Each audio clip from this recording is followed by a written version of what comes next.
Enter your text here. She captured the seductive glamour and fierce drive that defined the 1980s. With her Academy Award nomination for Working Girl in 1988, Melanie Griffith became America's darling, a captivating mix of softness and grit. But underneath the polished blonde ambition lay a lifetime of upheaval. She grew up in a world of stars and studios, yet her reality was marked by addiction, stormy relationships, and unrelenting public attention. And the truth behind it all was far darker than anyone expected. What shadows followed her from childhood, and what happened next left everyone stunned. Melanie Griffith entered the industry's inner circle the day she was born in 1957. Her mother, Tippi Hedren, famed for Hitchcock's The Birds, was already a Hollywood fixture. Melanie's upbringing, however, could hardly be called normal. Her mother kept a pet lion named Neil, who wandered freely around their California home. From the beginning, instability shaped her world. At just 14, she began a relationship with Don Johnson, then 22, setting in motion a lifelong pattern of intense romances and emotional turmoil. Growing up on film sets and in the constant speed of Hollywood, Melanie was pushed into adulthood long before she was ready for it. Her career ignited in the mid-1980s with standout performances in Body Double in 1984 and Something Wild in 1986.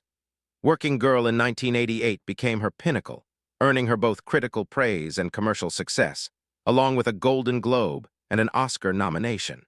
Yet her personal life unfolded with the same intensity as her roles. Her marriages to Don Johnson framed her years of instability. A brief first marriage in 1976, followed by a highly publicized remarriage in 1989. All the while, her struggle with addiction deepened. The weight of fame, combined with unresolved childhood trauma, fed her dependence on drugs and alcohol. She fought to stay sober even as her career demanded flawless performances and constant visibility.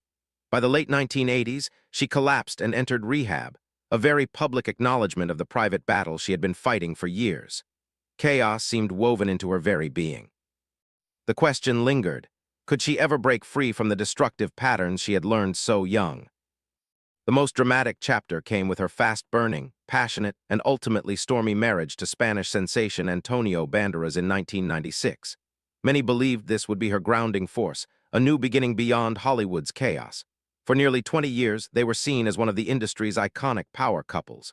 So when they announced their divorce in 2014, the shock was immense.